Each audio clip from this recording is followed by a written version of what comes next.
সিরাজগঞ্জ জেলার শাহজাদপুর। এখানে অবস্থিত এক নিঃশব্দ ইতিহাস, রবীন্দ্রনাথ ঠাকুরের কাচারি বাড়ি।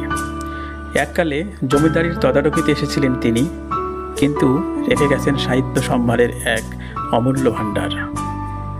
এই কাচারি বাড়ির প্রতিটি ইট যেন আজও ধারণ করে তার কবিতার ছন্দ, তার চিঠির শব্দ এবং তার নিঃসঙ্গতার আরতি।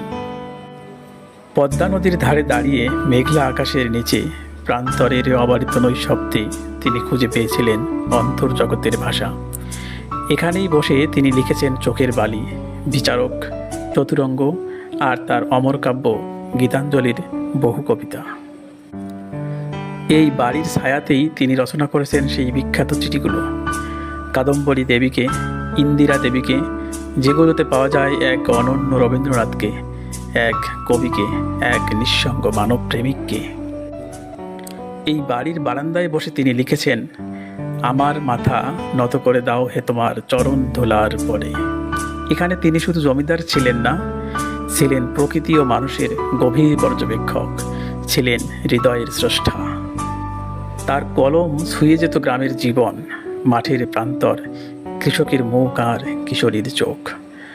আর এই কাচারি বাড়ি হয়ে উঠেছিল তার একান্ত নিবাস, যেখানে তিনি খুঁজে পেয়েছিলেন কবিতার অনন্ত উৎস।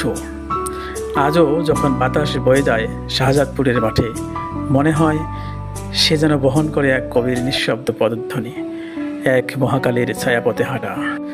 শাহজাদপুরের এই রবীন্দ্র কাচারি বাড়িটি কেবল একটি ভবন নয়, এটি ইতিহাসের নিঃশ্বাস, কাব্যের নীরব আত্মা। এখানে বসে চোখ বন্ধ করলে যেন শোনা যায় তার স্বর। এই বাড়িটি শুধু স্মৃতি নয়, এই বাড়ি এক কবির জীবনের ছায়াপথ। রবীন্দ্রনাথ ছিলেন বলেই শাহজাদপুর আজ সাহিত্য মানচিত্র এক জ্বলন্ত নক্ষত্র।